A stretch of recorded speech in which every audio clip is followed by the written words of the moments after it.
Aku Kepala Sekolah SD IT Attaqwa Surabaya. Hormat Dr. Edi Kuncoro MPD selaku pengisi acara parenting pada pagi hari ini. Yang terhormat Ustadz Ustadzah kelas 3 beserta guru BK SD IT Attaqwa Surabaya serta ayah bunda yang dirahmati Allah Subhanahu wa taala. Assalamualaikum warahmatullahi wabarakatuh. Waalaikumsalam. Warahmatullahi Assalamualaikum warahmatullahi wabarakatuh. Syukur kehadirat Allah Subhanahu wa taala yang telah memberikan kita rahmat serta hidayahnya sehingga kita dapat berinteraksi secara virtual dalam acara parenting pada pagi hari ini dengan tema mendorong anak tetap berprestasi di era new normal. Pada parenting kali ini nanti akan narasumber kita adalah Dr. Edi Kuncoro MPD selaku Direktur Al-Hikmah Boarding School Batu. Kemudian di sini saya sebagai host akan membacakan susunan acara pada pagi hari ini. Yang pertama yaitu pembukaan, yang kedua adalah sambutan dari Kepala Sekolah SD IT Attaqwa Surabaya, yang ketiga adalah acara inti yaitu parenting bersama dengan Ustadz Edi Kuncoro, yang keempat adalah sesi tanya jawab, dan yang terakhir penutup. Baik ayah bunda, marilah kita masuk ke acara pertama yaitu pembukaan. Marilah kita buka acara pada pagi hari ini dengan bacaan basmalah abata. Bismillahirrahmanirrahim.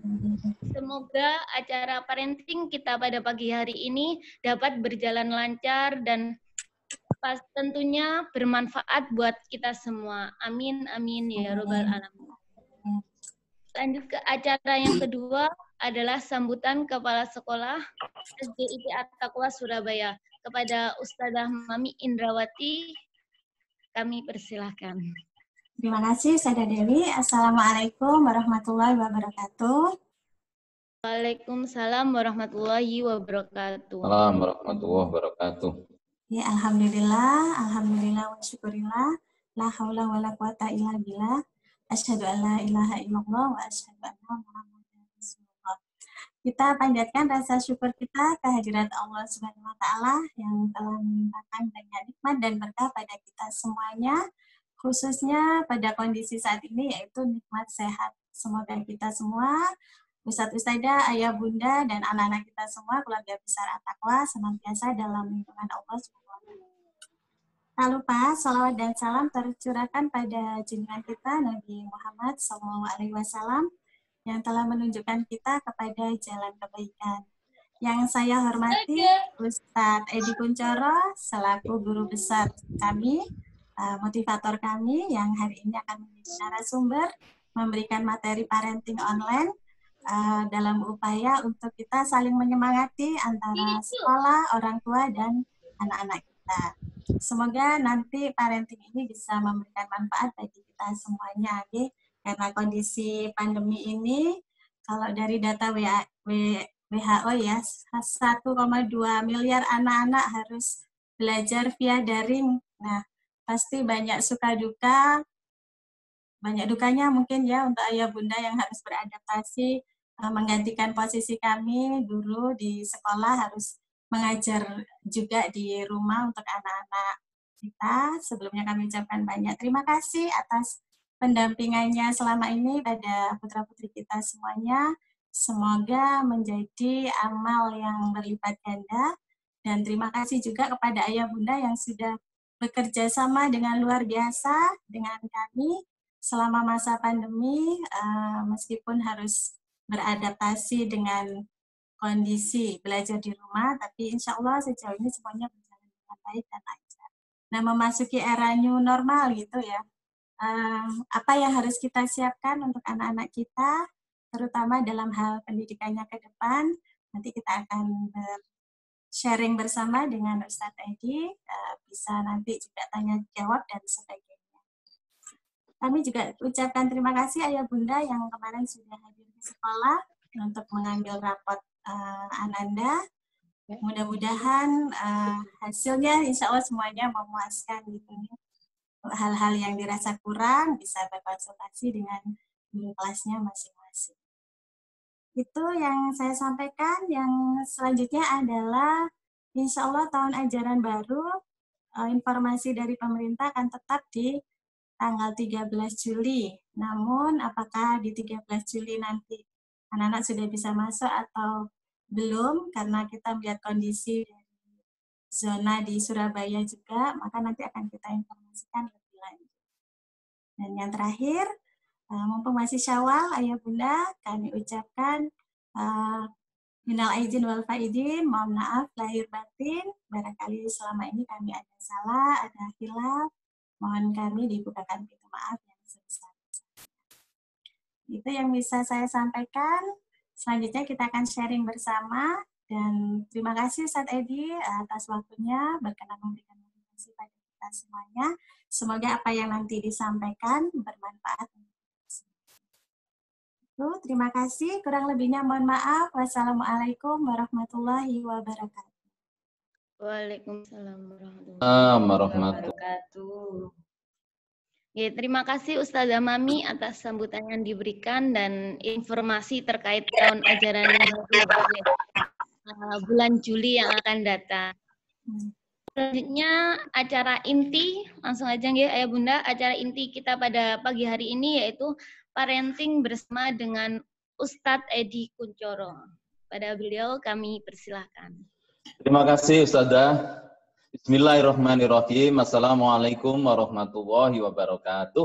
Waalaikumsalam warahmatullahi wabarakatuh. Alhamdulillah, summa alhamdulillahirabbil alamin, wassalatu wassalamu ala asrofil anbiya'i wal mursalin, Sayyidina Muhammadin wa ala alihi washabihi ajmain, amma ba'd. Ustazah Mami yang saya hormati, teman-teman, ustadz-ustadzah, orang-orang hebat di SD ITIA Taqwa Surabaya yang sangat saya banggakan, ayah bunda yang berbahagia, dan tentunya anak-anak yang juga bergabung sesuatu yang luar biasa pada pagi hari ini. Ayah bunda yang dirahmati oleh Allah, tentunya pada pagi yang penuh dengan rahmat Allah ini patut kiranya kita bersyukur ya. Bersyukur sampai hari ini kita sehat. Tidak hanya sehat, oleh Allah diparingi iman. Ini nikmat yang luar biasa ini. Karena apa? Banyak orang-orang yang nampaknya harus tidak bisa bergabung dengan keluarga, kerabat, dan andetolannya karena terpapar pandemi COVID-19 ini. Dan masih banyak juga saudara-saudara kita yang diparingi sehat tapi hidayah imannya tidak ada. Nah, dua hal ini modalitas kita untuk bisa di buminya Allah itu menjadi insan yang produktif. Para bunda, ayanda tercinta yang dirahmati oleh Allah, Ustazah Mami ini memberi saya tugas untuk menyampaikan materi sebagai bagian dari kita bareng-bareng mencermati dan meneliti apa masih ada peluang kira-kira anak-anak kita di era yang tidak mudah ini masih tetap bisa berprestasi. Jawabannya, peluang itu masih tetap ada. Pertanyaan mendasarnya sebenarnya adalah, untuk apa sih anak kita ini sekolah? Dan di era sekolah seperti sekarang ini masih adakah peluang anak-anak kita bisa berprestasi? Ayah bunda yang dirahmati oleh Allah, kalau kita belajar ilmu biologi sederhana pada saat kita masih sekolah dulu, guru kita ngajarkan bahwa proses terciptanya manusia itu ketika sel sperma bertemu dengan sel telur. Ya. Dan ini adalah peristiwa yang luar biasa. Allah menurunkan rahmatnya, dalam tanda kutip kita dijadikan kepanjangan tangan Allah dalam proses penciptaan.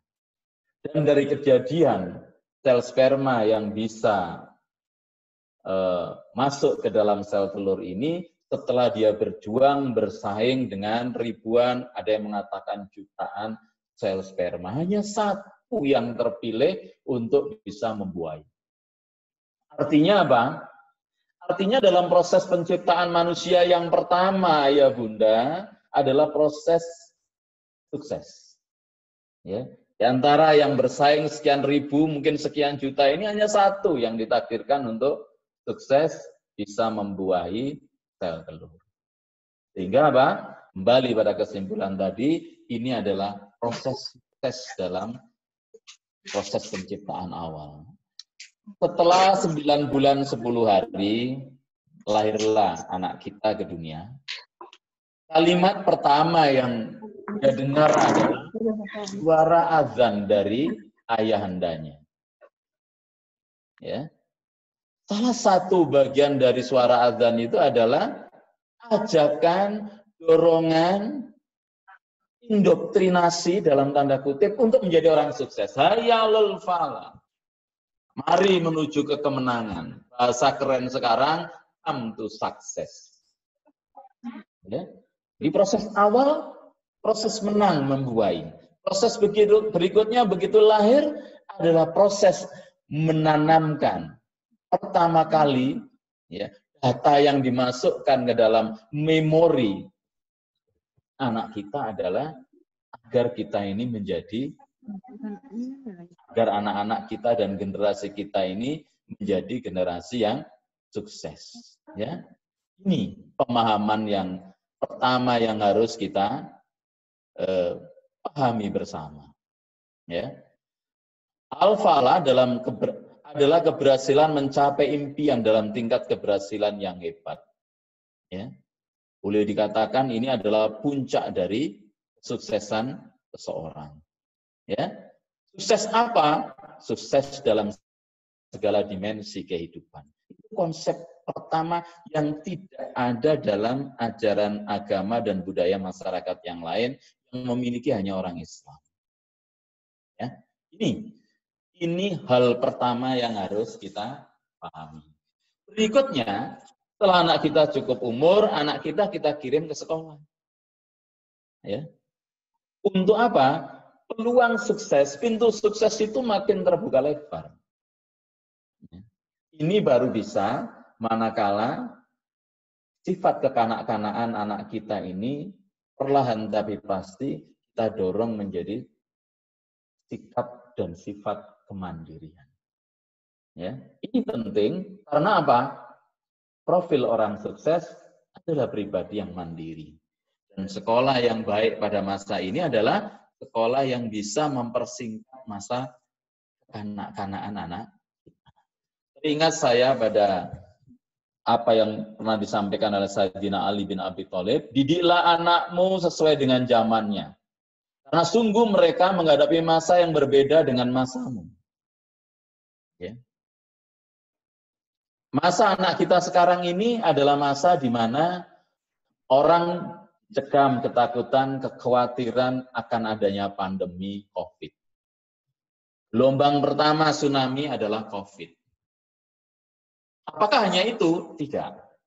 Gelombang berikutnya setelah pandemi COVID, saya khawatir tidak kalah dahsyatnya, yaitu resesi ekonomi. Kalau ini berlangsung terus, bisa saja keamanan ya di masyarakat merosot dan angka kriminalitas meningkat. Dan seterusnya, dan seterusnya, dan seterusnya. Anak kita harus kita siapkan menghadapi zaman yang seperti ini. Ya. Kita didik mereka, kita siapkan mereka, tidak sekedar survive, tapi unggul, tidak sekedar unggul, mereka sukses di situ. Bapak Ibu yang dirahmati oleh Allah, karenanya pendidikan menjadi sesuatu yang penting dan bermakna. Kenapa? Kata Irina Bokova, pendidikan itu bentuk yang paling esensi adalah pemutus rantai kemiskinan dan meningkatkan kualitas hidup seseorang, bahkan meningkatkan kualitas hidup masyarakat, bahkan bisa meningkatkan kualitas hidup sebuah negara.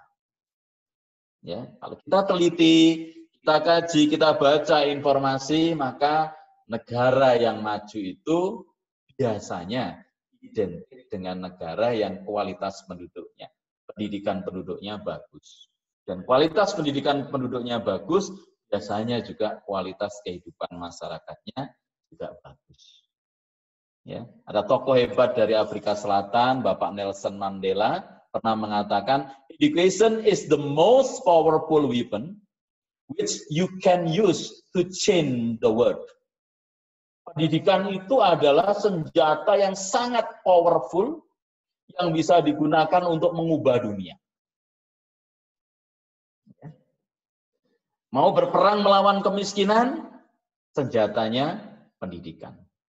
Mau berperang melawan ketidakadilan, senjata awalnya adalah pendidikan. Termasuk ingin menang melawan COVID yang sampai hari ini belum ketemu antivirusnya atau vaksinnya lewat pendidikan. Apa betul? Mari kita bayangkan. Sampai hari ini kita tidak bisa mengintervensi COVID. Yang bisa kita intervensi itu dua, manusianya dan lingkungannya. Supaya manusia selamat, survive, bahasanya Pak Jokowi, bisa hidup berdampingan dengan COVID, ya harus dididik masyarakat itu. Dididik untuk biasa menggunakan masker, dididik untuk biasa menjaga jarak, dididik untuk biasa olahraga dan memakan makanan yang meningkatkan imunitas tubuh, dididik untuk sabar, tidak kemana-mana di era pandemi ini.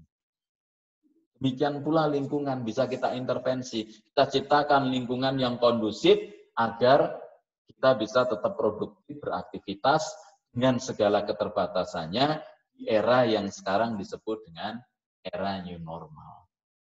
Ini lewat pendidikan semua. Sehingga betul kalau kemudian Bapak Nelson Mandela sampai menyatakan senjata paling ampuh untuk mengubah dunia ini adalah pendidikan. Dan pendidikan yang berkualitas selalu berbanding lurus dengan kualitas guru-gurunya.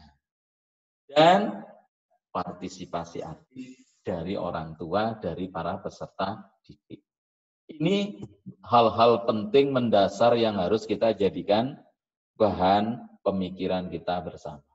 Bapak Ibu yang dirahmati oleh Allah, teman-teman, ustadz-ustadzah yang berbahagia.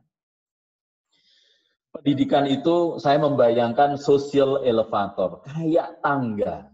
Ya kalau kita ke mall, sudah lama nggak ke mall itu kan naik tangga berjalan.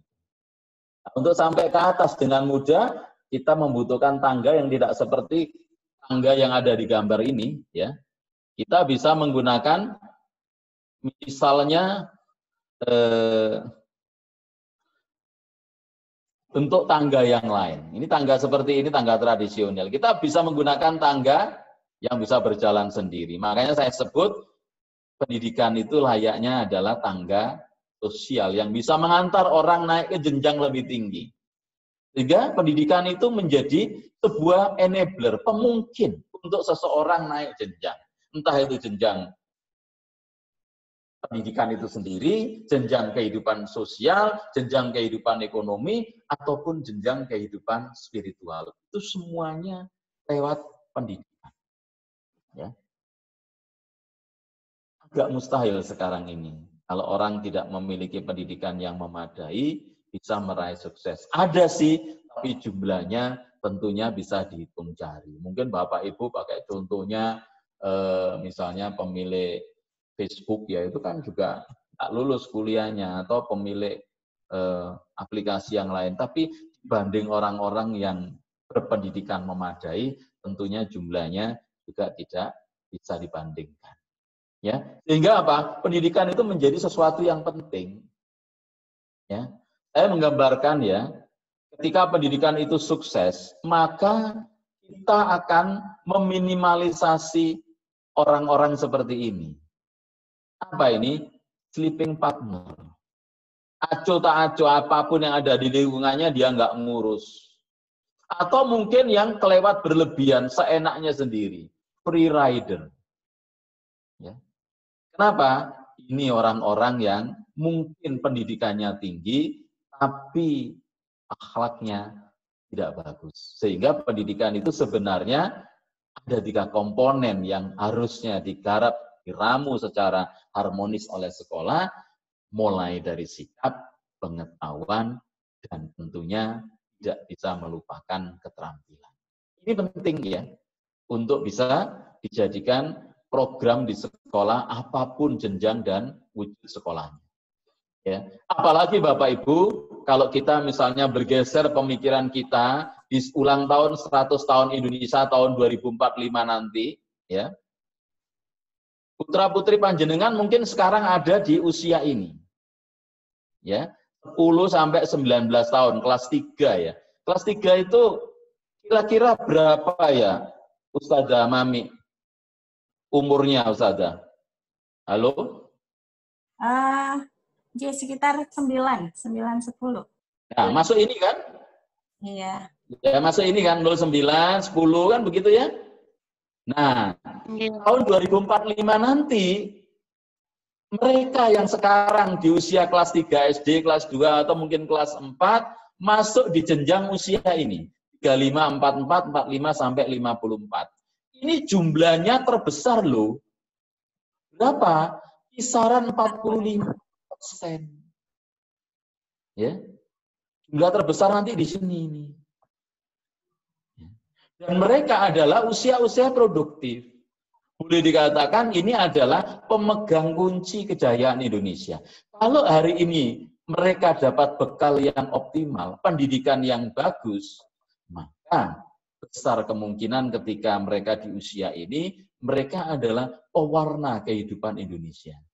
Sebaliknya, kalau hari ini mereka tidak memperoleh pendidikan yang memadai, bisa saja pada era ini bukan yang disebut dengan era keemasan, justru adalah bencana bagi Indonesia. Dan jangan lupa Bapak Ibu, ya, tahun 2020, tahun 2000 ini, era tahun 2045 itu masa di mana disebut dengan generasi emas. Kenapa? Mayoritas penduduk Indonesia pada saat itu usia produktif. Ini jumlahnya. 54% bahkan bisa 68%. Bayangkan kalau ini adalah manusia-manusia produktif, maka Indonesia akan jaya.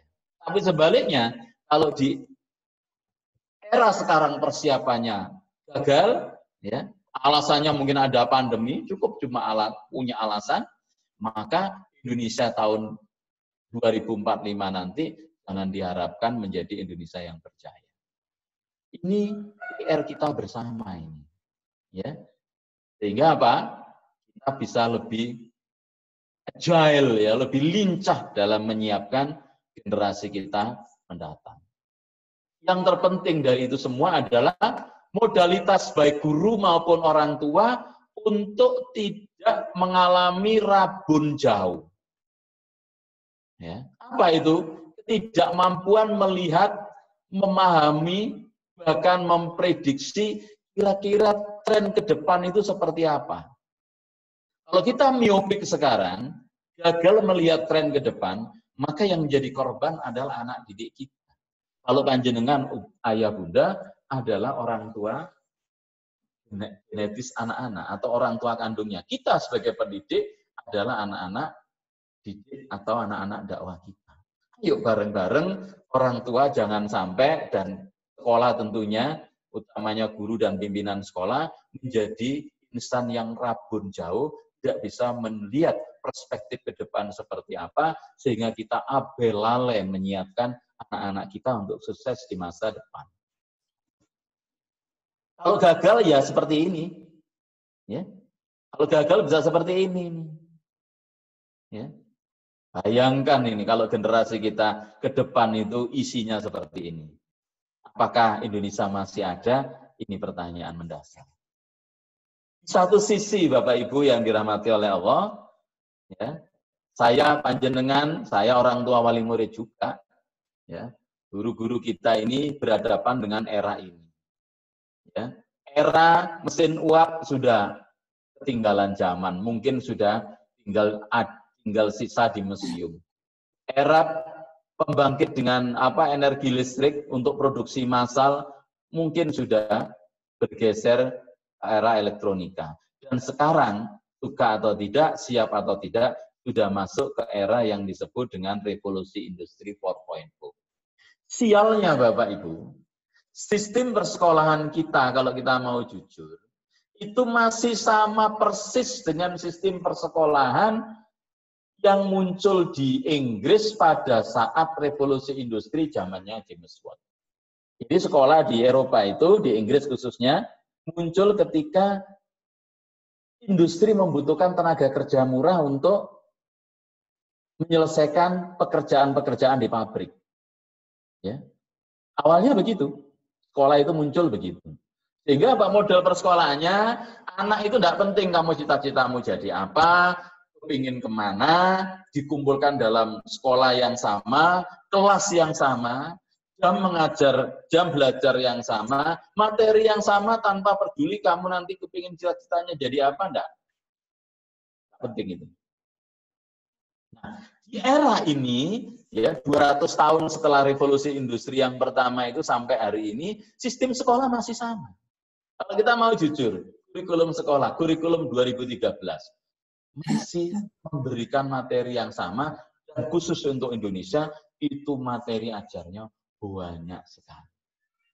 Ya, nggak tahu di SD ini berapa mata pelajaran. Di SMA itu bisa sampai 17 sampai 21. Bayangkan anak dijejali itu semua tanpa harus paham. Ini nanti saya ini mau jadikan apa.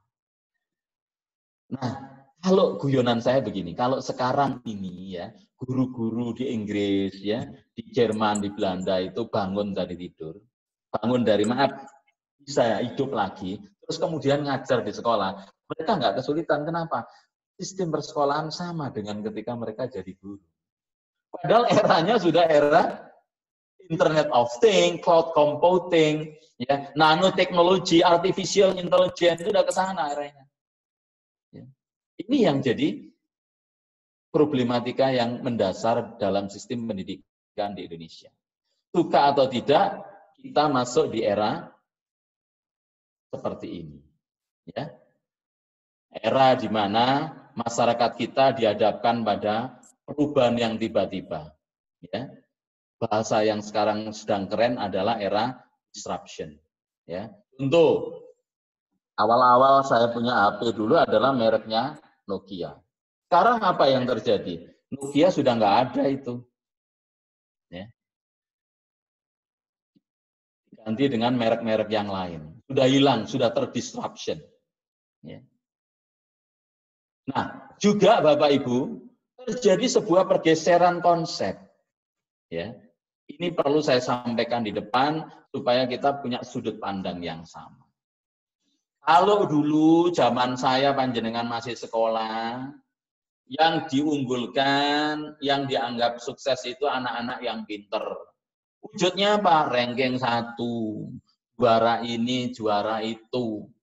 Selalu orang tua kalau ngambil rapot kayak sekarang ini, nanya ke gurunya, Ustazah, guru, anak saya ranking berapa? Kenapa?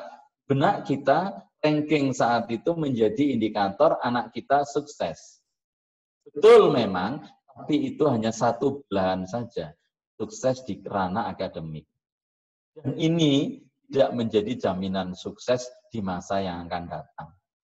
Ya, kenapa? Riset dari Thomas J. Stanley PhD, ya, dia melakukan penelitian bahwa ada 100 hal, 100 faktor, 100 komponen kalau anak-anak itu ingin disiapkan menjadi pribadi yang sukses.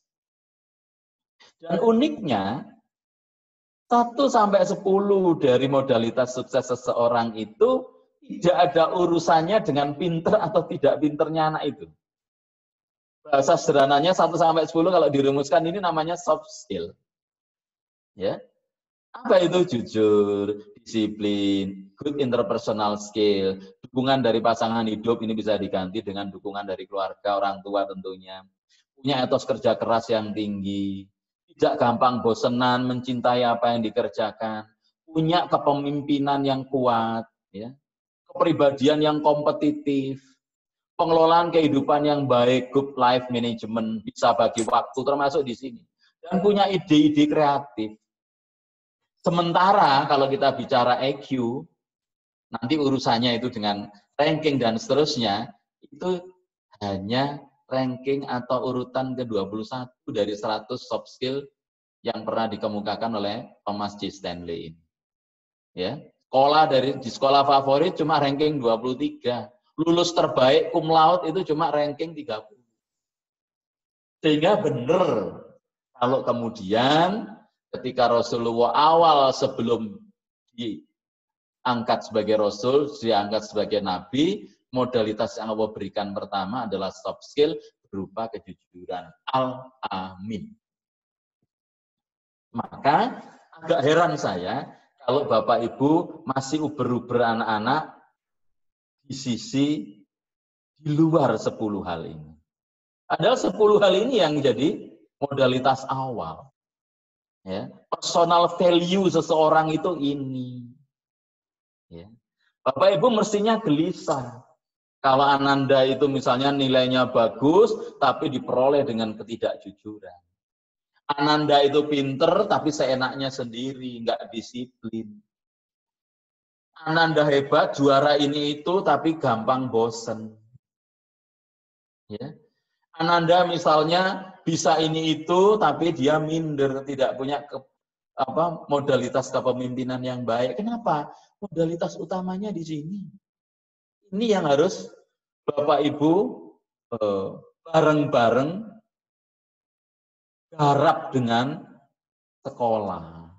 Ya, ini barangkali hal pertama yang harus kita luruskan dari sudut pandang kita. Nah, sesuai judul timbul pertanyaan. Terus bagaimana agar anak-anak kita ini menjadi anak-anak yang berprestasi? Apapun kemampuan dan kecenderungan mereka, termasuk nun sewu, berapapun kapasitas EQ mereka. Saya masih meyakini, karena proses penciptaan awal aja sudah sukses, sudah menang kok. Ya, apalagi kemudian setelah dia lahir pertama kali suara tentang kamu harus menang itu masuk lewat hayal al-falah. Dan tiap hari sebagai muslim, mereka mendengar suara adzan adalah ajakan panggilan untuk menjadi pribadi yang sukses. Saya kok yakin anak-anak kita punya peluang untuk sukses berprestasi bidang apapun. Untuk itu memang perlu kita punya sudut pandang yang sama tentang apa sih sesungguhnya prestasi itu. Ya. Nah, Bapak Ibu yang dirahmati oleh Allah, sebelum kita mengkaji lebih dalam, kita harus punya paradigma yang sama untuk bisa menumbuhkan cinta kita kepada anak-anak kita. Nah, apa paradigma yang harus kita punyai? Ya. Paradigma pertama adalah bahwa anak kita itu adalah anugerah terindah. Kok bisa begitu? Iya.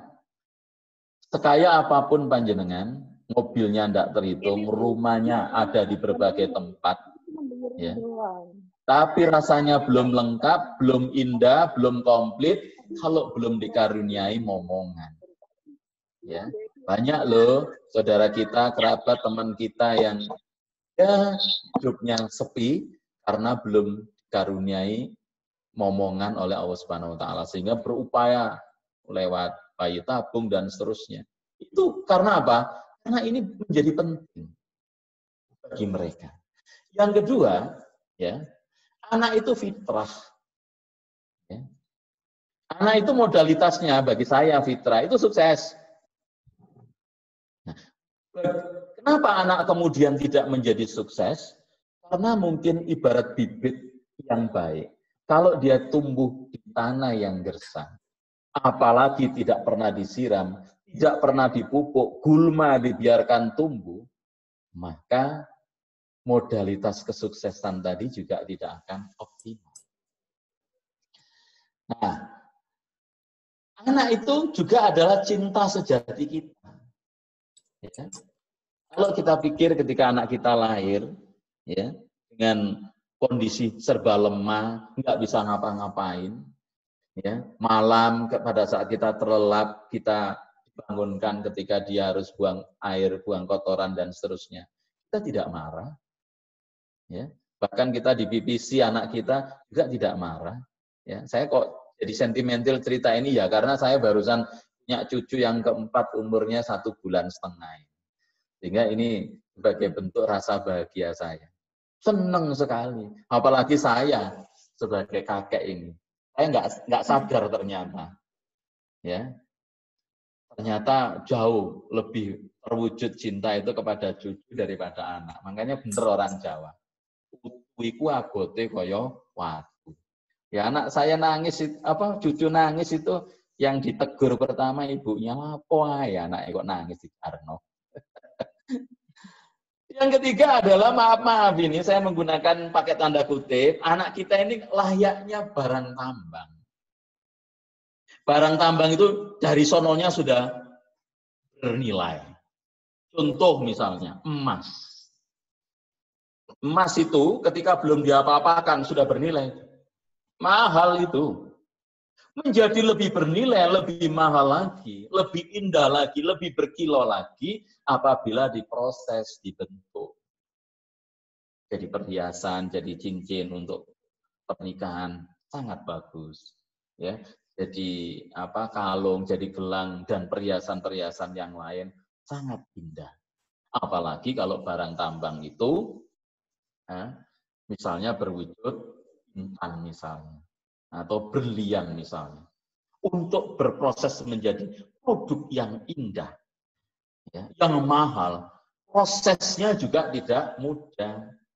Ya. Untuk emas tadi, untuk menjadi perhiasan apa yang terjadi? Emas itu dicairkan dulu, kemudian dicetak dan seterusnya, diberi unsur panas. Dalam tanda kutip, ya diciptakan suasana soro. Ya. Ini gambaran yang harus kita pahami bersama.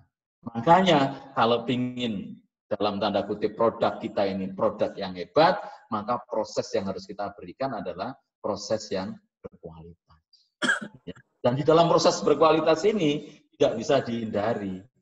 Anak kita dikondisikan untuk menghadapi tantangan, hambatan. Mungkin anak-anak harus berurai air mata menghadapi kesulitan-kesulitan itu. Tidak apa-apa itu. Ya. Contoh Bapak Ibu, yang paling konkret ini, Bapak Ibu pernah pirsani kelapa. Ya. Kelapa itu kalau begitu saja, ya masih muda, degan. Harganya mungkin 8.000 per biji. Pada musim Ramadan bisa mahal, tapi rata-rata sekitar 8.000. Ya. Tapi kalau Bapak Ibu ingin menjadikan kelapa ini menjadi kelapa yang bernilai tinggi, misalnya 1 botol minyak goreng, misalnya. Ini prosesnya harus berat.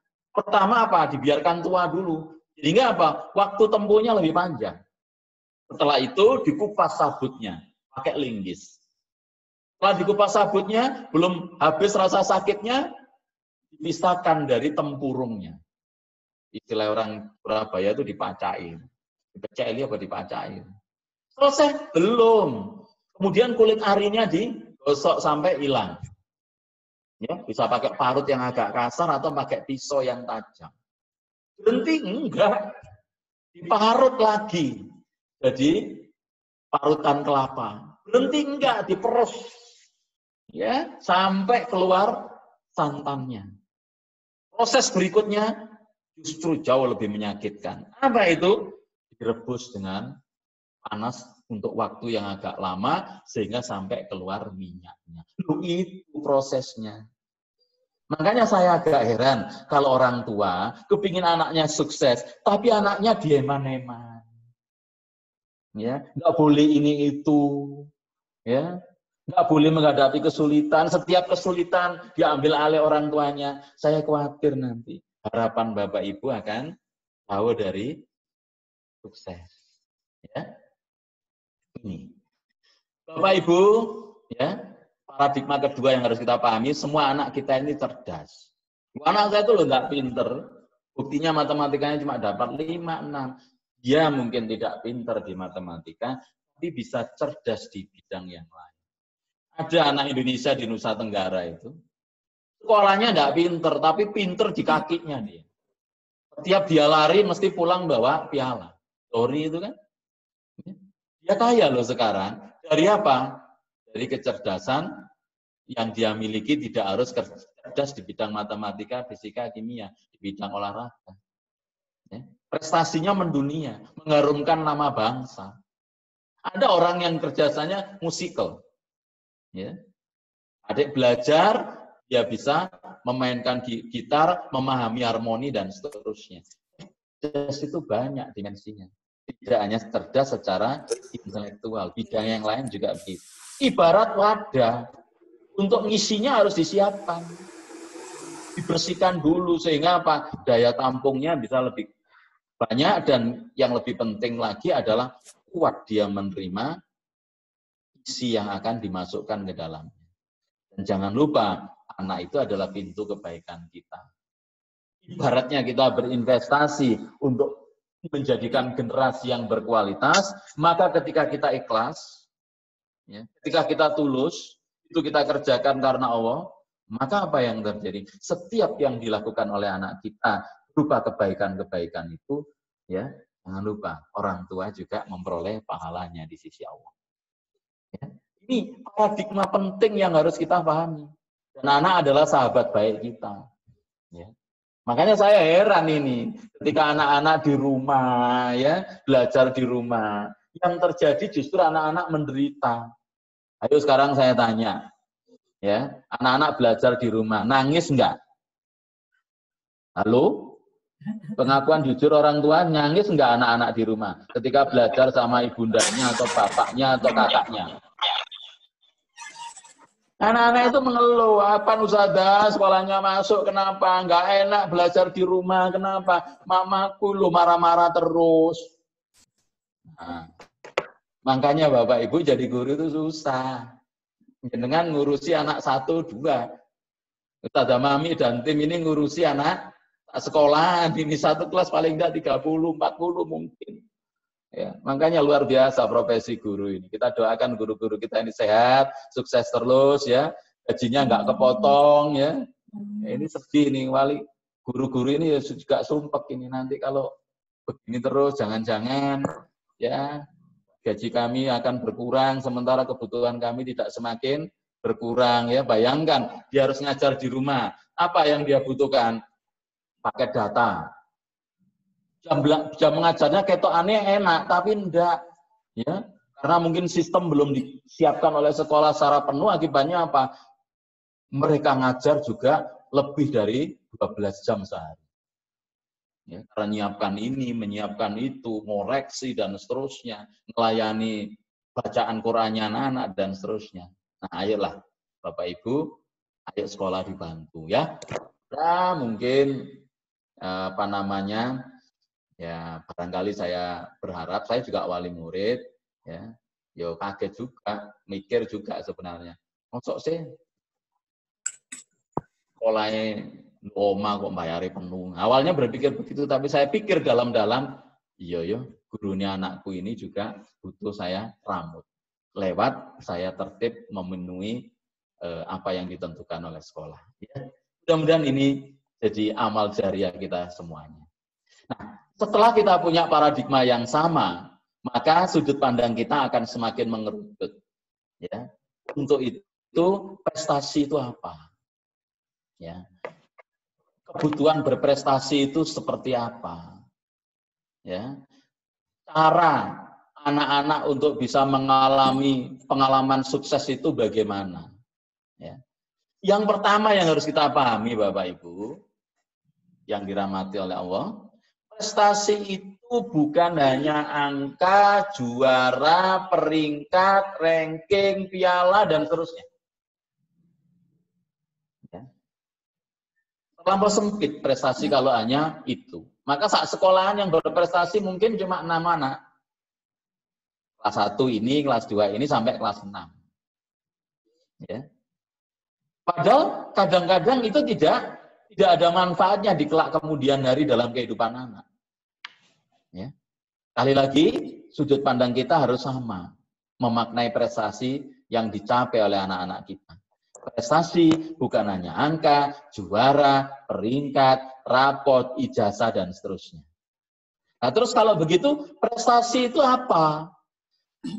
Setiap hal positif yang mengarah pada peningkatan kemampuan anak, anak bisa mengerjakan sesuatu lebih baik, anak hari ini bisa lebih baik dari kemarin, itu prestasi. Maaf, kalau kita punya putra-putri yang biasanya mungkin masih ngompol, hari ini kok tidak ngompol. Prestasi itu diapresiasi. Aduh, anak mama hebat ya.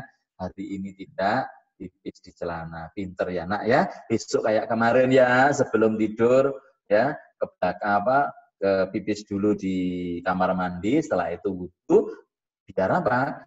Kita bisa nantinya dapat mimpi yang indah, dapat pahala dari Allah, dan kamu tidak ngompol. Prestasi itu. Biasanya anak hari ini susah sekali diajak ke masjid untuk sholat subuh berjamaah. Kalau masjidnya udah buka ya. Tapi hari ini kok nggak diminta, sudah bangun duluan. Itu prestasi. Nah, sering-sering kita ini tidak menganggap itu prestasi. Akibatnya apa? Anak tidak pernah mendapatkan apresiasi. Yang pada gilirannya, dia tidak merasa menganggap itu bagian penting dalam hidupnya. Ujung-ujungnya, akhirnya dia terformat, terpola. Oh, yang namanya prestasi itu nilaiku harus baik. Padahal hal-hal disiplin tiap hari, hal-hal rutin yang anak itu makin hari makin baik, itu adalah sebuah langkah prestatif yang mestinya harus kita apresiasi. Bapak Ibu, prestasi itu yang harus kita pahami adalah untuk anak, bukan untuk orang tua. Saya ulang, prestasi itu untuk anak, bukan untuk orang tua. Apa bedanya? Kalau prestasi itu untuk anak, anak ketika mengerjakan itu untuk meraih sesuatu yang prestatif, dia mengerjakannya dengan perasaan nyaman tanpa beban.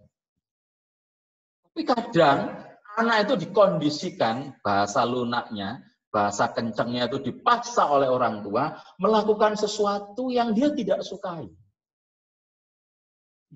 Hati-hati ini. Kenapa? Ujung-ujungnya mungkin anak kita optimal berprestasi, tapi pada gilirannya dia melakukan itu dengan penuh penderitaan. Jangan sampai itu terjadi. Ya, saya pernah alami itu. Ya, alami. Ya. Apa? Saya itu kepinginnya anak saya ya kerja kayak saya ini jadi pegawai. Ya, tapi anak saya yang nomor 2 beda. Saya awalnya nggak paham itu. Anak saya itu nomor 2 itu pinginnya jadi pengusaha. Ya. Apa yang terjadi? Saya arahkan ketika dia lulus SMA, "Nak, kamu masuk ke ITS. Kamu punya kemampuan." Alhamdulillah, qadarullah, anak saya masuk di ITS. Ya, di teknik mesin. Subhanallah, ada peluang dapat beasiswa kerja di BUMN, PLN saya sebut gitu aja. Anak saya umpama saat itu dapat nilai 2,75 saja, begitu lulus sudah langsung jadi pegawai PLN. Panggilan saya ke Embong Wungu, tanda tangan. Ya, bahwa orang tua menyetujui anaknya nanti setelah lulus masuk jadi pegawai PLN tanpa tes. Oh, kok sing gak seneng. Tapi apa yang terjadi? Ya, 1 tahun dia lampaui oleh anak itu, tahun berikutnya tiba-tiba dia ngomong ke saya, "Pak, aku sudah keluar dari ITS." Loh, kenapa, Nak? Aku enggak suka. Terus, aku sudah diterima di UNER. Ya.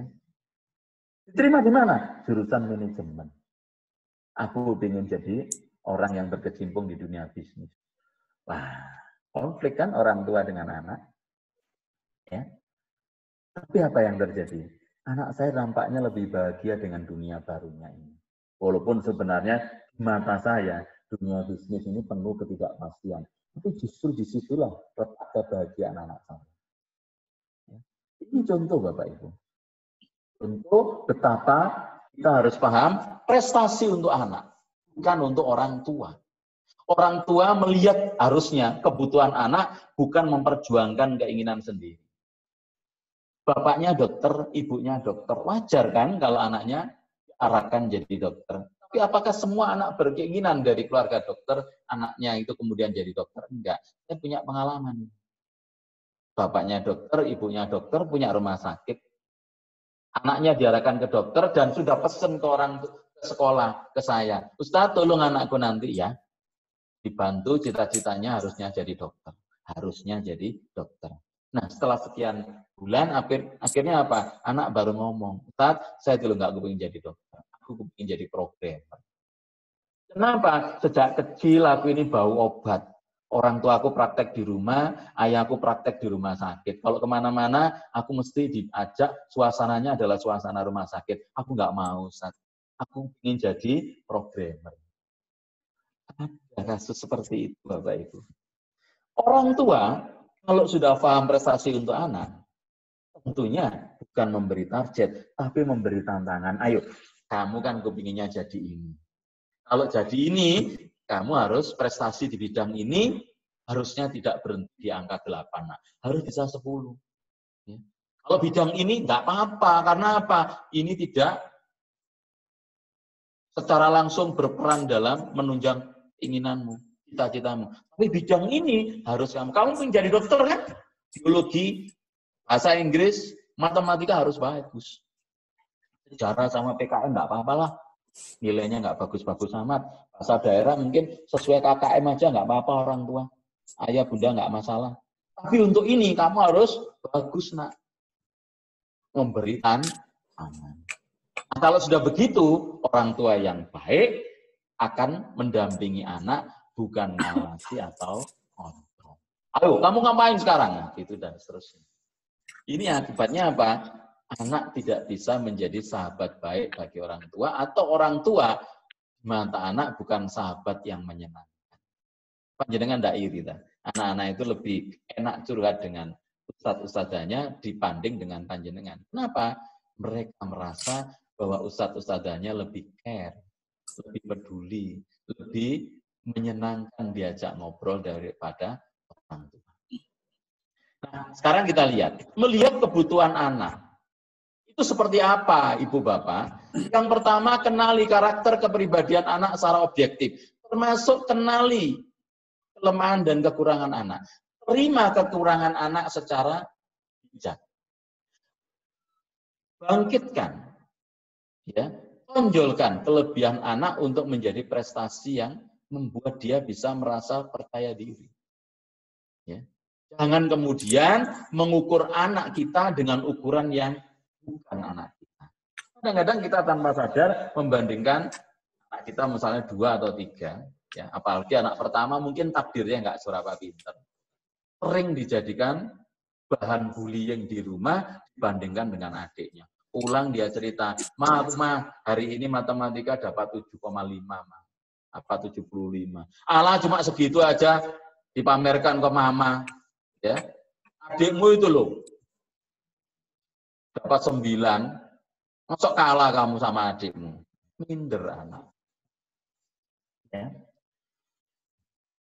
Harusnya beri apresiasi, alhamdulillah. Nah, hari ini kamu dapat 75. Hebat kamu. Ya. Mudah-mudahan mama berdoa, kamu besok bisa lebih dari ini ya. Belajar yang baik. Misalnya begitu. Ya. Kemudian memahami kelebihan dan kekurangan anak secara lapang dada dan tidak membandingkan dengan yang lain. Oh, anakku yang pertama ini tidak pintar matematika, tapi dia lebih pintar, lebih sabar dibanding yang lain. Oh, anakku ini misalnya tidak pintar bahasa Inggris, tapi dia punya kelebihan.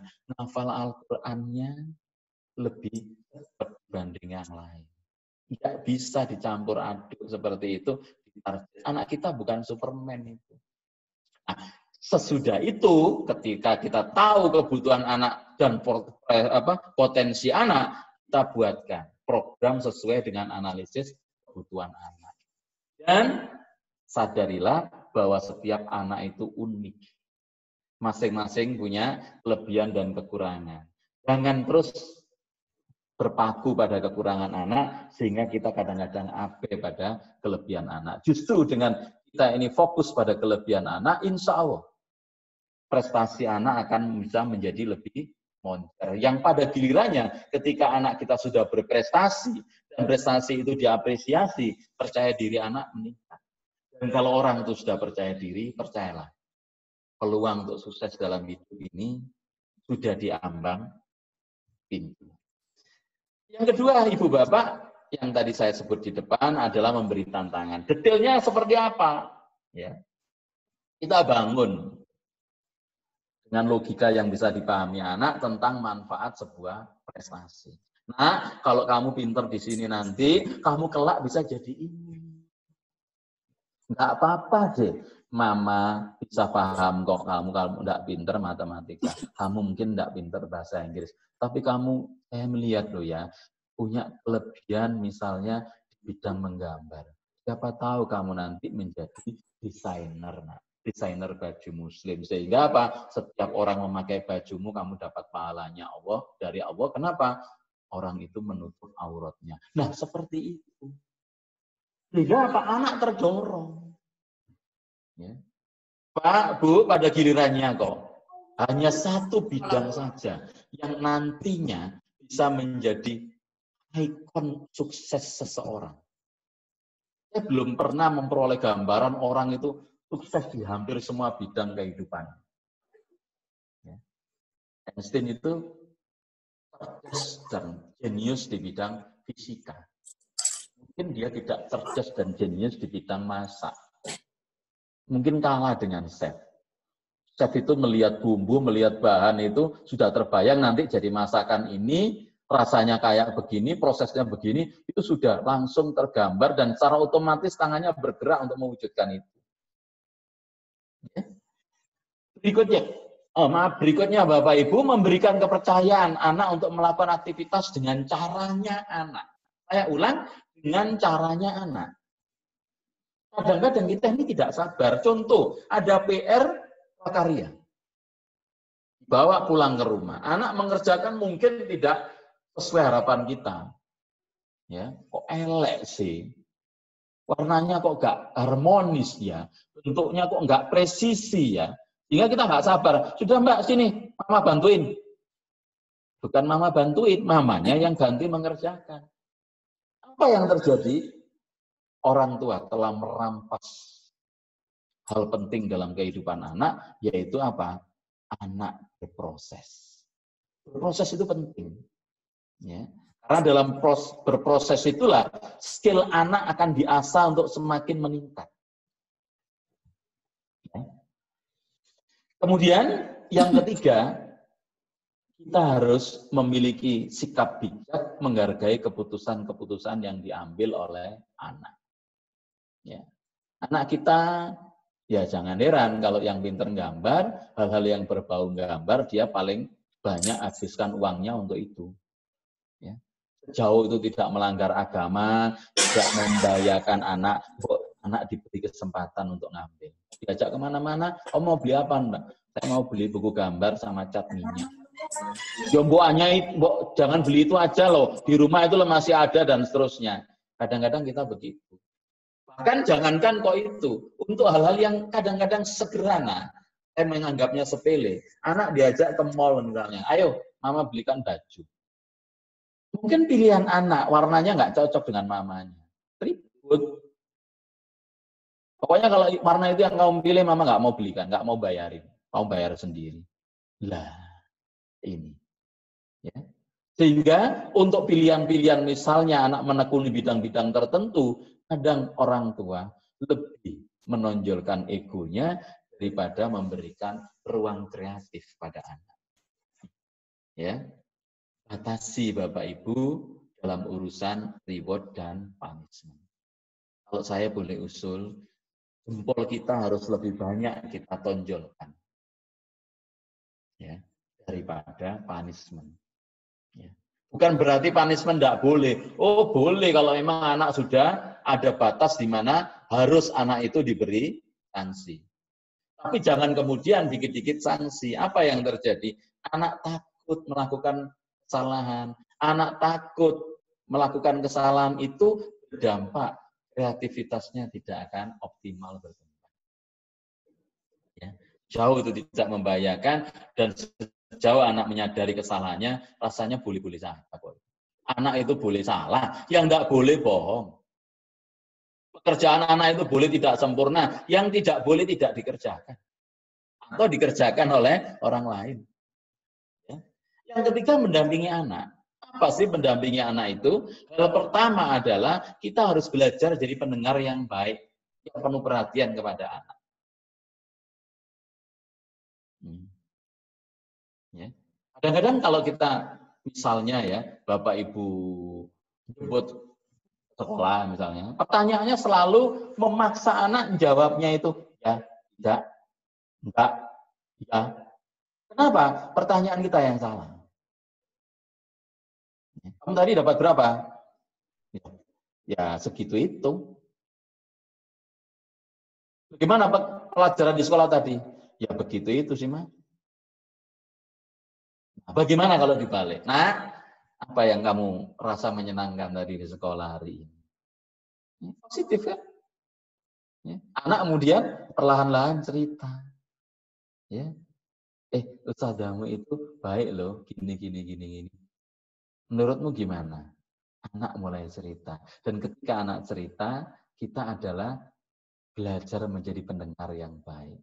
Apa yang terjadi? Anak akan dekat dengan kita. Anak akan merasa kita ini adalah tempat ngobrol yang menyenangkan. Yang kedua, memberi motivasi dengan cara yang positif. Ya. Contoh yang di depan tadi, ketika anak hari ini misalnya pulang cerita kepada kita, dapat nilai misalnya 6, ya alhamdulillah, kamu udah dapat 6, kemarin dapat 5, luar biasa itu. Ternyata kan bisa toh kamu kalau mau belajar, nilaimu bisa jadi bagus. Siapa tahu kalau kamu lebih rajin lagi, besok dapat 7. Nah, sukses ya, selamat ya. Misalnya begitu. Tapi begitu anak dapat 7 misalnya, jawab kita malah beda. Kok cuma dapat 7 kamu? KKM-nya loh 7,5. Kamu nanti dapat 7, kamu udah naik loh ya. Sekolah ini bayarnya mahal loh ya. Apa yang terjadi? Anak akan patah semangat, patah arang. Kenapa? Sudah optimal dia berupaya mati-matian, tapi justru umpatan dan caci maki, bukan apresiasi yang dia dapatkan. Nah, berikutnya yang ini tidak mudah adalah membantu mengelola stres secara sehat. Sekolah di Indonesia itu mana yang tidak stres? Sudah pelajarannya banyak, waktunya panjang. Ya, di banyak negara yang pendidikannya bagus, itu pelajaran itu paling 5-6. Waktu sekolahnya juga tidak sepanjang di Indonesia. Di Finlandia itu paling sekolah 4-5 jam. Ya, 4 jam lah.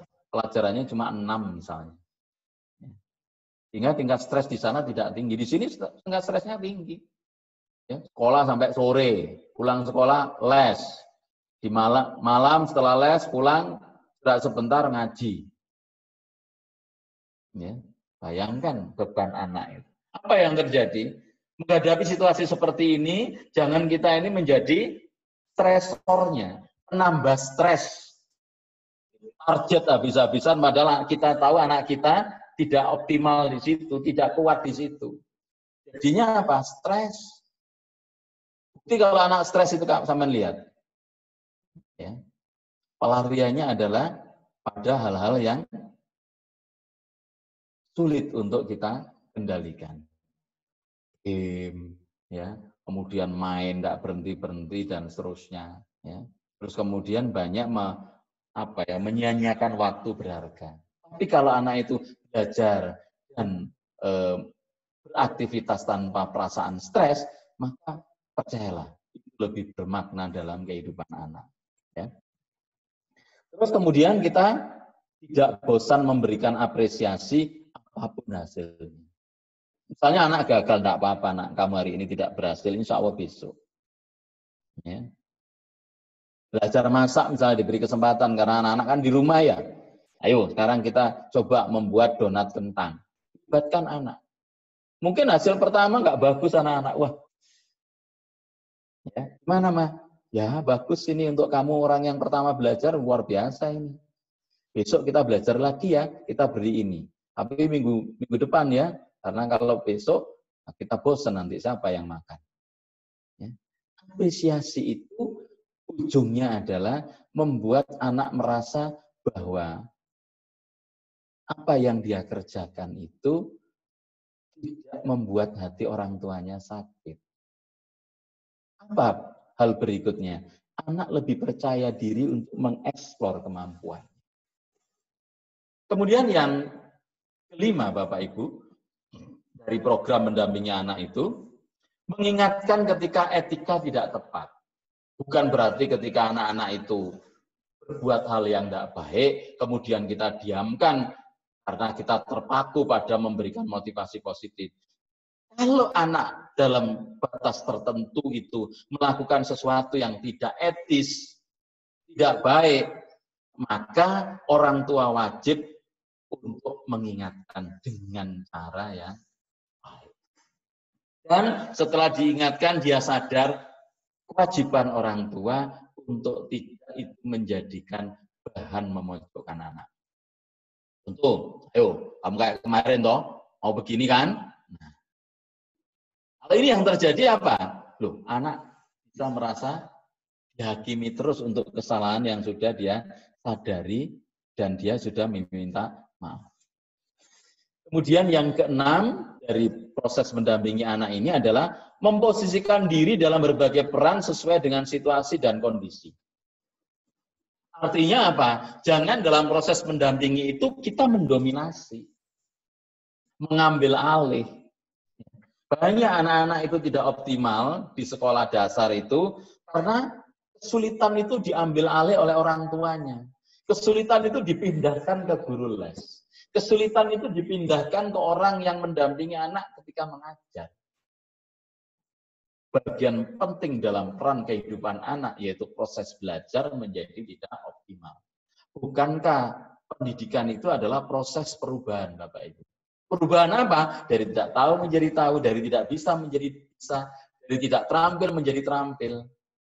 Dan dalam proses perubahan itu tidak semua anak punya kecepatan yang sama. Si A mungkin dalam tempo singkat bisa segera meraih itu, tapi si B mungkin butuh waktu lebih panjang. Ya. Kenapa? Kemampuan orang berbeda-beda. Yang keempat, anak kita bisa berprestasi ketika kita menyediakan fasilitas. Apa sih menyediakan fasilitas itu? Yaitu yang pertama, memberikan apa yang dibutuhkan, bukan apa yang diinginkan anak. Saya ulang, memberikan apa yang dibutuhkan, bukan yang diinginkan oleh anak. Ya, misal, karena learn from home, kelihatannya anak harus difasilitasi dengan perangkat misalnya laptop.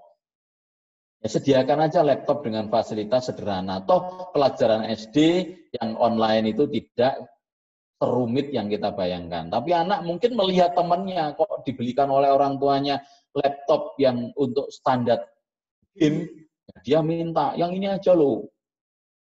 Banter, kenapa? Untuk game bagus. Nah, ya. Ini artinya apa?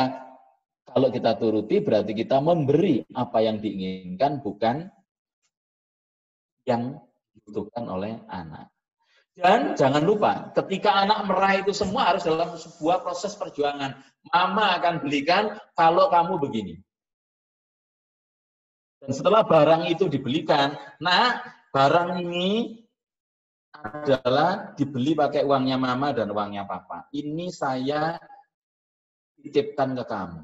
Titip ya, bukan mama berikan.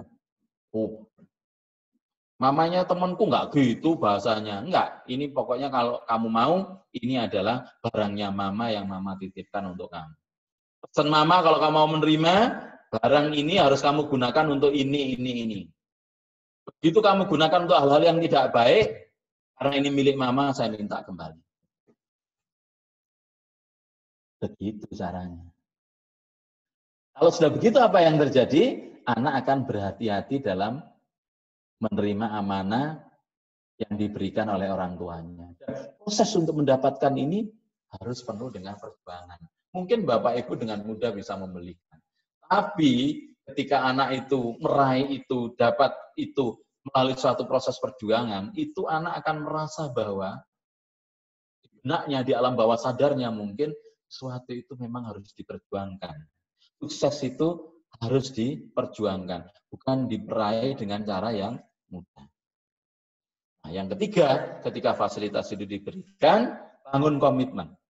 tanggung jawab untuk menggunakan fasilitas tersebut. Seperti tadi, ya, ketika dibelikan laptop misalnya untuk proses belajar mengajar, mama akan ambil kalau ini hanya kamu pakai untuk game.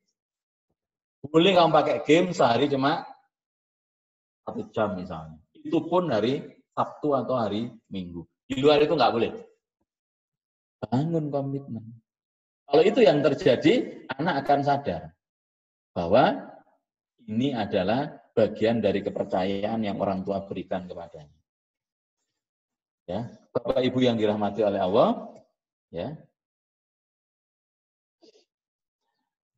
Yang kelima, ya, yang tidak kalah pentingnya adalah memilihkan sekolah yang tepat untuk anak-anak kita. Ya, Bapak Ibu mungkin putra putri panjenengan masih kelas 3, ya, sudah waktunya Bapak Ibu mengamati potensi anak, kemampuan dan kelebihan serta kekurangan anak.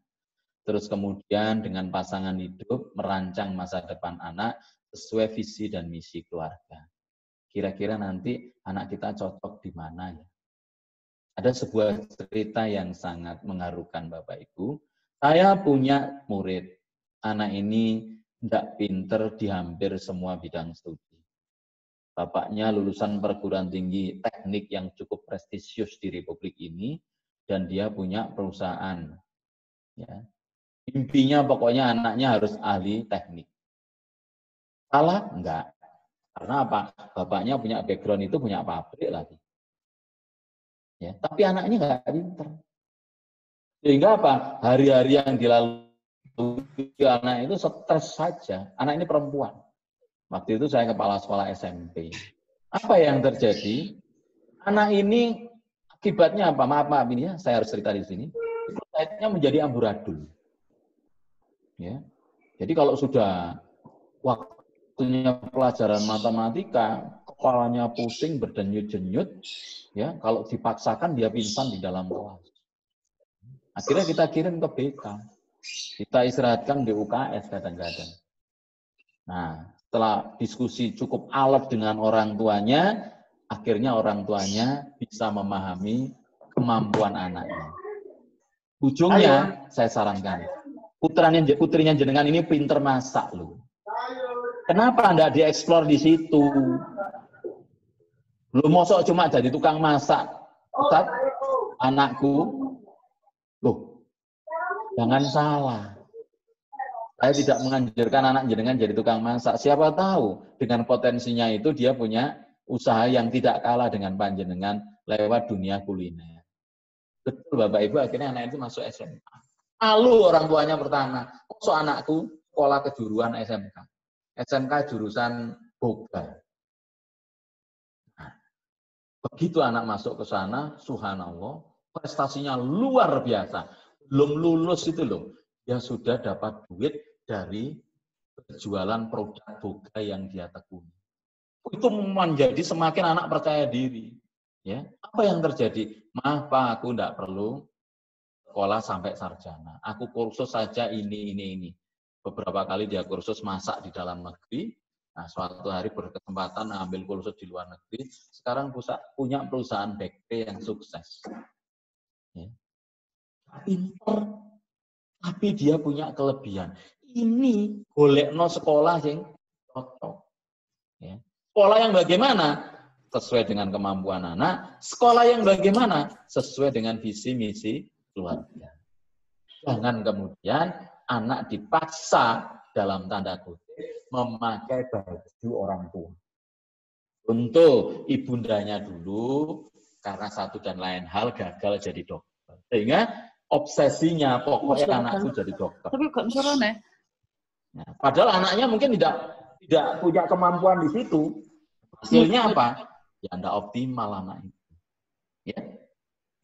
Bapak Ibu, ketika panjenengan ya sudah tahu potensi anak dan sudah ada di sekolah yang tepat, maka kalau panjenengan ingin anak panjenengan ada ya ibarat bibit itu dapat lahan yang subur, diberi air yang cukup, diberi pupuk yang cukup, ada gulma disingkirkan, ada hama dijauhkan. Maka langkah yang paling rasional menurut saya adalah rajin-rajinlah panjenengan berkolaborasi dengan guru. Nggak boleh menggunakan jurus pasrah bongkoan. Wis apa kata sekolah, nggak boleh. Tapi juga tidak boleh panjenengan intervensi berlebihan kepada sekolah. Kolaborasi itu artinya apa? Bekerja sama. Bekerja sama itu artinya apa? Mendukung program sekolah di rumah. Banyak orang tua yang anaknya mungkin biasa-biasa saja, tapi karena dia rajin berinteraksi dengan gurunya, dengan BK anaknya, mungkin dengan guru ngaji anaknya lebih optimal. Ya. Guru kan punya keterbatasan.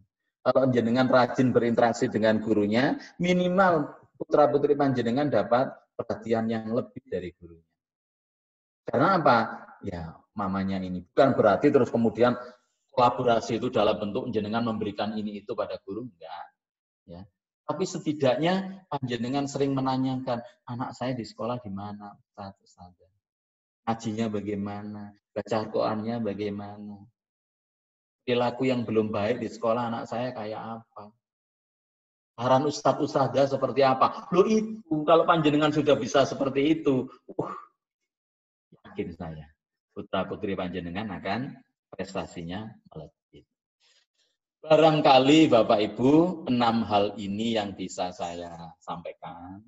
Ya, mestinya durasinya lebih panjang karena ini biasanya saya sampaikan 4 jam. Tapi 6 ini setidaknya bisa memberikan langkah awal panjenengan untuk bisa anak-anak tetap berprestasi.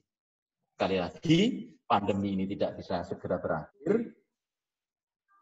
Ya, sikap kita, cerdas kita, bijak kita untuk menyelamatkan anak-anak dengan terus mendorong anak-anak rajin cuci tangan, pakai masker, menghindari kerumunan, nggak jajan sembarangan. Itu langkah penyelamatan yang pertama. Yang kedua adalah bagaimana menggali prestasi, menggali potensi anak untuk kita asah menjadi sesuatu yang bersifat prestatif.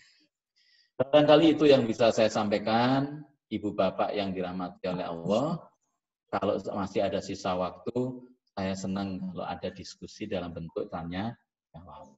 Monggo saya kembalikan kepada hostnya. Monggo Sada, saya tak mute. Ya, terima kasih banyak Ustadz Edi Kunchoro atas ilmu yang diberikan pada pagi hari ini.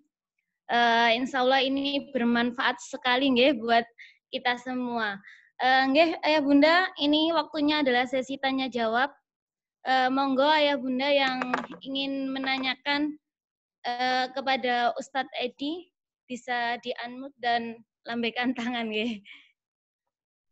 Monggo, atau mungkin ditulis di chat ya, halaman chat bisa monggo. Mau tanya sekali langsung silakan. Monggo Ibu, Bapak, para ayah bunda silakan. Assalamualaikum. Waalaikumsalam warahmatullahi wabarakatuh. Bunda Afers 3B US. Yang saya tanyakan itu kan sekarang kan belajarnya kan di rumah terus, otomatis tuh anak-anak kalau kegiatannya selain kan hanya di dalam rumah, memang saya tidak mengizinkan anak untuk keluar rumah karena ada virus ini.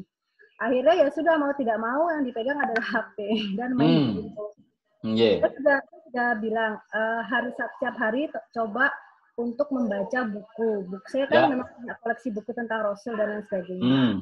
Tapi itu tidak bisa dilakukan karena memang dia hobinya main game, Nah, kan saya juga bekerja, papanya bekerja, jadi saya untuk hanya lewat telepon aja. Siang gimana? Sudah sholat, sudah makan, semua sudah dilakukan. Nah, bagaimana caranya supaya tidak tergantung sama HP? Karena memang dulu kalau di sekolah, kalau mereka sekolah hanya Sabtu Minggu aja saya komitmen untuk tidak menggunakan HP gitu. Dan alhamdulillah anaknya mau. Tapi kalau keadaan seperti ini, saya harus bagaimana, Terima kasih. Gimana, Sada? Apa langsung dijawab atau dikumpulkan dulu? Saya manut jenengan. Langsung mawon, Ustadz. Oke, terima kasih. Bunda, Nggih. Sekarang ini cara paling aman dan paling gampang untuk anak itu agar nurut dengan kita, ndak nangis, ndak ngerepoti kita apa? Dikasih HP. Iya kan? Anak-anak marah, nangis. Ini, mama pinjam, wes sudah, sana, kamu main sana. Seneng anak-anak itu. Bisa seharian, ya, nggak ganggu kita, nggak ngerepoti kita, ya, juga tidak akan ngusik kita. Seneng anak-anak. Apalagi bebas main game, merdeka itu. Mungkin itu merdeka belajar itu. Ya Bapak Ibu, barang ini itu ibarat pisau bermata dua. Barang ajaib ini bisa menjadi berkah sekaligus bisa menuntun kepada musibah. Repotnya, kehidupan sekarang ini nggak lepas dari ini loh. Betul. Gitu. Kita melarang anak-anak nggak pakai HP. Ini nyatanya pelajaran online. Akhirnya mau nggak mau perintah gurunya lewat WA, bukanya ya lewat HP. Ya. Bukan bisa lewat laptop, lebih lama prosesnya. Iya kan? Nah, dalam hal ini Bapak Ibu, yang kita harus pahami prinsipnya dulu. Prinsip yang pertama adalah kita punya paradigma. Barang ini, ciptaan manusia ini ada sisi positif, ada sisi negatif. Terus kemudian kita mensikapinya, pilihannya juga cuma dua. Apa? Mau sterilisasi atau imunisasi? Kalau sterilisasi sudah nggak boleh pakai HP sama sekali. Ini mudorotnya banyak. Oke, nggak apa-apa, itu pilihan kok. Tapi anak kita resikonya ketinggalan. Ya. Nah, yang kita ambil mungkin adalah imunisasi. Anak kita izinkan pakai ini. Tapi jangan sampai terpapar hal negatif dari benda ini. Terus bagaimana caranya? Tadi, di sesi yang pemaparan materi tadi, kita bangun komitmen dengan anak. Ini barangnya mama. Mama beli pakai uangnya mama. Kamu pakai ini, itu dipinjemi mama. Kamu pinjem barang orang lain harus tanggung jawab. Ini itu harus dibangun. Yang kedua, dibangun komitmen pembatasan. Mama izinkan kamu pakai ini, tapi sekian jam.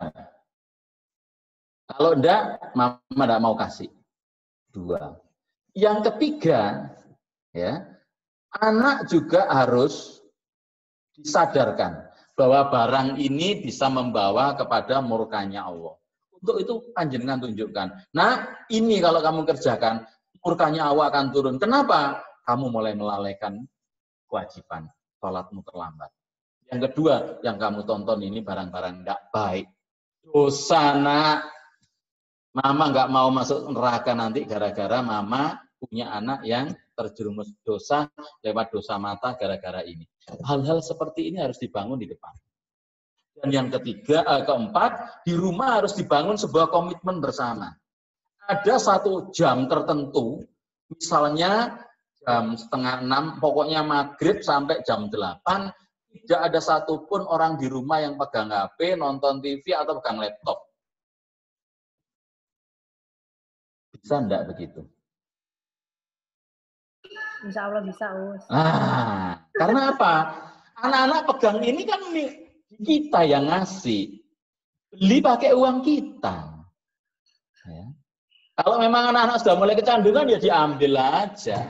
Beritahu sekolah, Ustadzah, mohon maaf anak saya 2 hari, saya izinkan pegang HP karena apa? Saya beri sanksi karena anak saya sudah mulai taraf kecanduan ini. Mohon maaf, nanti bisa nyusul. Enggak apa-apa kok, sekolah paham itu.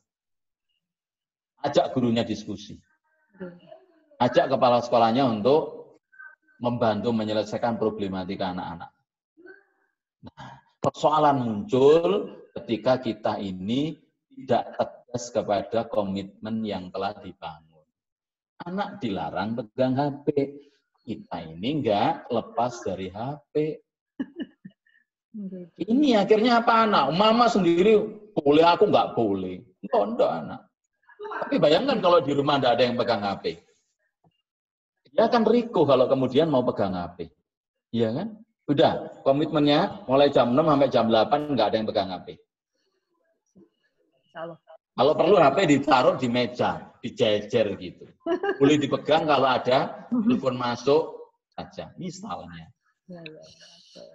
Ya, Pak, Bu, memang sekarang ini problematika bersama adalah ini, ya, anak-anak kecanduan HP dan game. Ya, saya tidak menyalahkan, tapi tolonglah bahwa barang ini kita yang beli. Hati-hati ketika memfasilitasi anak-anak dengan fasilitas ini. Masih ada kok celah bahwa anak kita bisa terselamatkan. Salah satunya adalah membangun komitmen dengan satu keluarga di rumah. Mulai asisten rumah tangga sampai dengan bapak ibu, kakek, nenek, kalau perlu sudah komitmennya, nek wis gak nyekel HP ya sudah. Awal berat kok, tapi saya yakin bisa.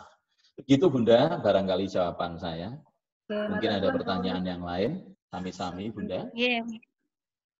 Monggo sampun terjawab nggih Bunda Alfas untuk pertanyaannya. Nggih, matur suwun. Nggih. Pertanyaan terakhir nggih Ayah Bunda. Kami beri kesempatan untuk pertanyaan terakhir karena waktunya sudah melebihi dari jam yang ditentukan. Monggo Ayah Bunda.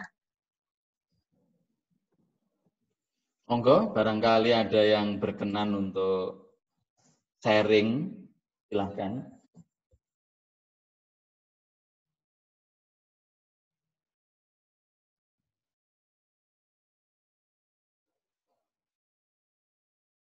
Silakan, Ayah Bunda. Boleh kalau tidak Ayah Bunda, mungkin para ustadz atau ustadzah, barangkali bisa kita garap bersama problematika lapangan dari anak-anak kita yang di kelas 3 ini. Monggo. Silakan Bunda Saka, 3E. Silakan Bunda, mic-nya dinyalakan dulu. Assalamualaikum warahmatullahi wabarakatuh. Waalaikumsalam warahmatullahi wabarakatuh. Monggo Bunda. Tadi agak telat sih saya bergabungnya. Okay. Mohon maaf. Di tengah-tengah tadi sempat saya tentang poin ketiga mendampingi anak ya, itu ada menjadi pendengar yang penuh perhatian. Terus ada memberi motivasi dengan cara yang positif. Ya. Membantu mengelola stres secara sehat. Ya. Terus memberikan apresiasi apapun hasilnya. Mengingatkan ketika etika tidak tepat. Terus dalam berbagai peran.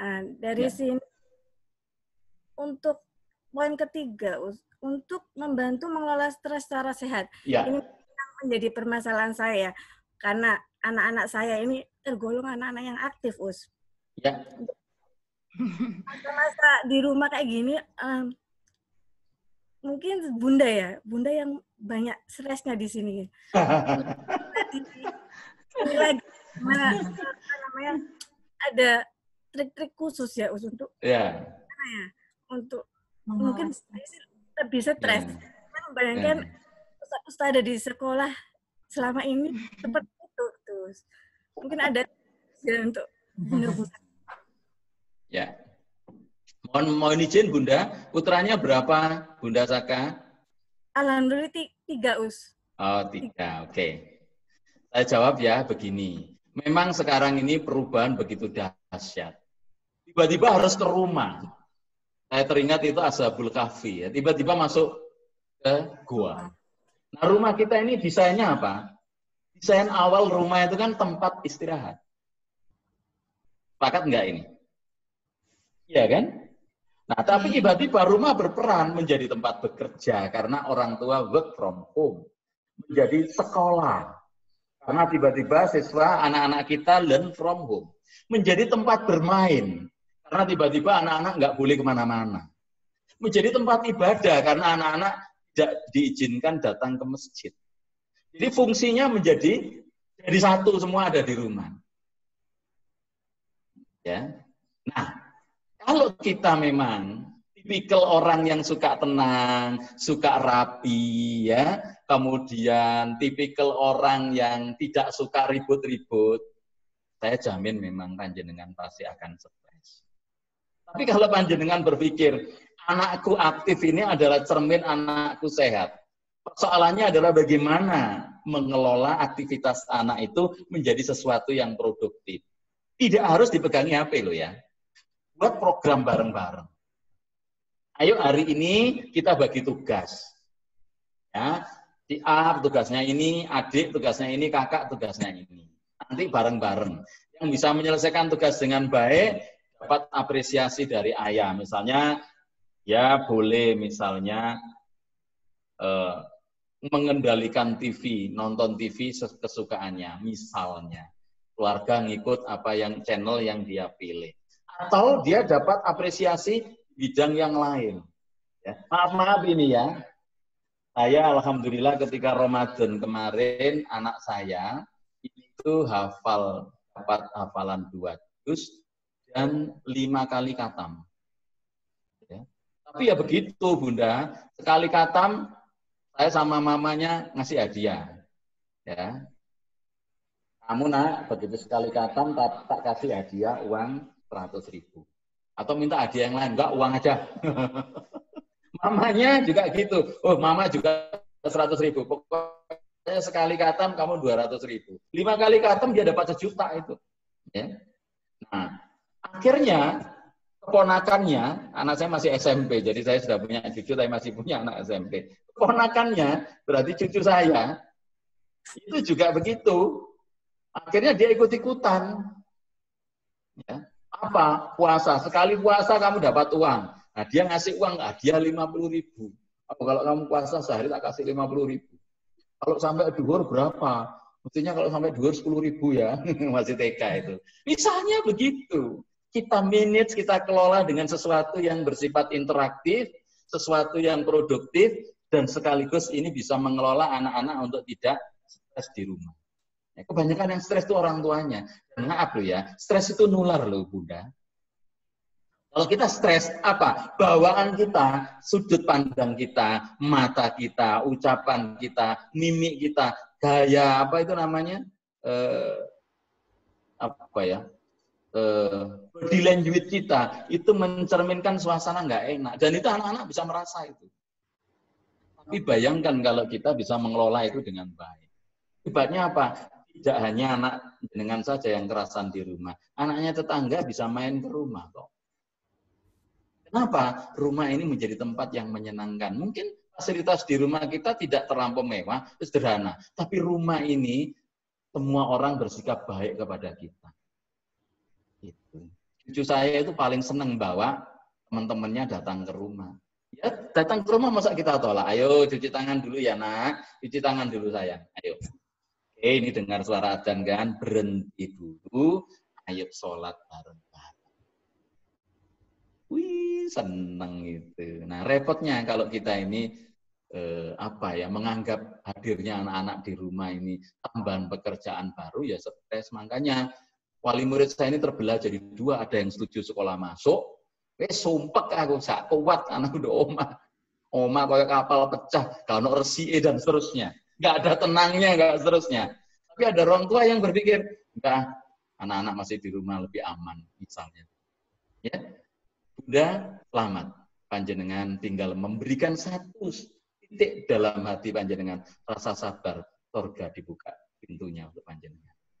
Ya, amin. Monggo, apakah masih ada? Kalau saya sih santai ini suasananya. Kalau masih ada pertanyaan yang lain, monggo, saya siap. Monggo Ustazah. Oke, Ustadz Edi ngapunten, ini waktunya sudah melebihi dari waktu yang ditentukan. Pikir sampai jam 12. Sampai 10.30, Ustadz. Oh gitu toh, saya nggak lihat ini. Oke. Mungkin Padahal lain materi kali saya Ustadz masih separuh ini tadi. Oke. Insya Allah lain kali Ustadz Edi. Siap, mohon maaf ya kalau ada bahasa saya nggak pas, tutur kata saya nggak menyenangkan panjenengan, mohon maaf. Ya, saya minta maaf. Siapa yang salah? Ustazah Mami karena dia yang ngundang saya. Okay? Terima kasih banyak Ustadz Edi. Jadi saya mau nambahin loh Ustadz Edi. Boleh. Mungkin terkait Ustazah Dewi boleh minta waktunya sedikit ya? Ustazah. Oke, jadi terkait dengan reward ya ke anak-anak, tapi ini saya lakukan tahun kemarin. Jadi untuk anak-anak yang berhasil puasa sampai maghrib karena masih kelas 4 tahun kemarin, itu kita beri bonus uang. Jadi ceritanya sama Kak Ustaz Edi. Kita beri apresiasi uang 1 bulan. Kalau penuh itu kita tiap pekannya kita akan beri sekian rupiah gitu ya. Masya Allah itu terkumpul sampai dengan motivasinya kalau uangnya banyak dari ayah bunda karena melaksanakan puasa, sholat dan sebagainya, itu maunya dibuat beli HP. Awal-awal kita iakan gitu ya. Tapi kemudian kami arahkan Ustadz Edi dan alhamdulillah ketika uang itu terkumpul kita arahkan untuk uang itu dibuat untuk berkurban. Dan subhanallah ternyata ketika diajak bicara mereka lebih sepakat dibuat untuk berkorban daripada untuk beli HP. Itu surganya VVIP itu, Ustazah. Sampai mlebu surga VVIP itu. Sudah nyemangati anak disemangati lagi berkorban, wah double-double lagi pahala. Ini dicerdas, ini dikreatif. Bayangkan kalau ini menjadi program sekolah di rumah.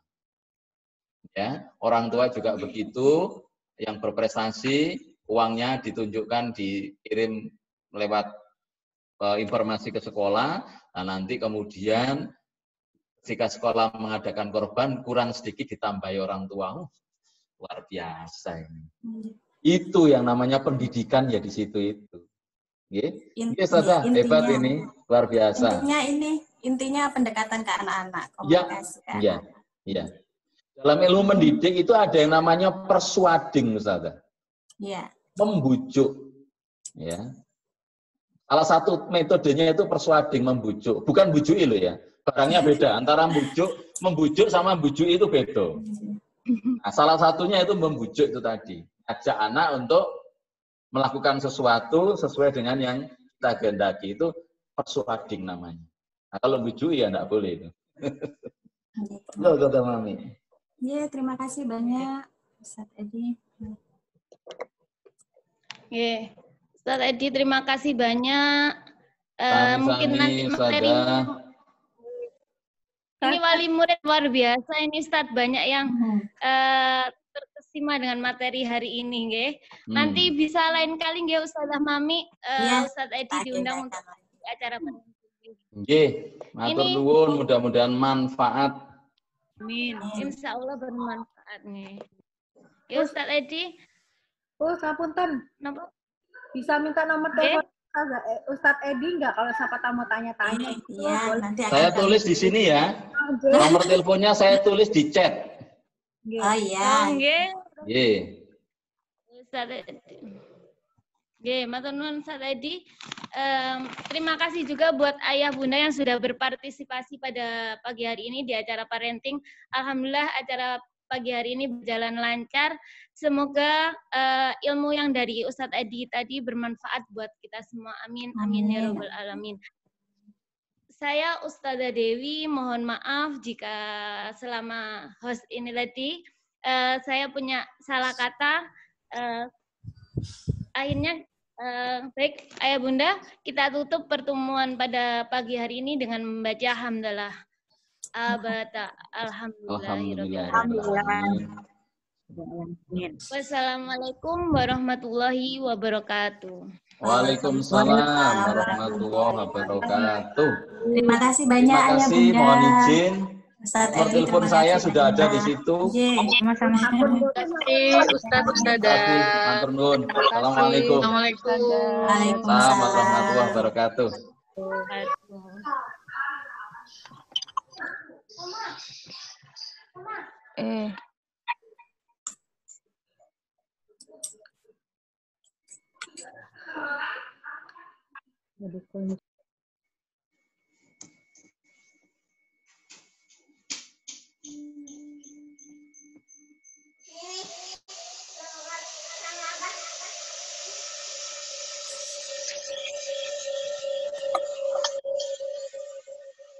Iya. Sebentar ya, sebentar.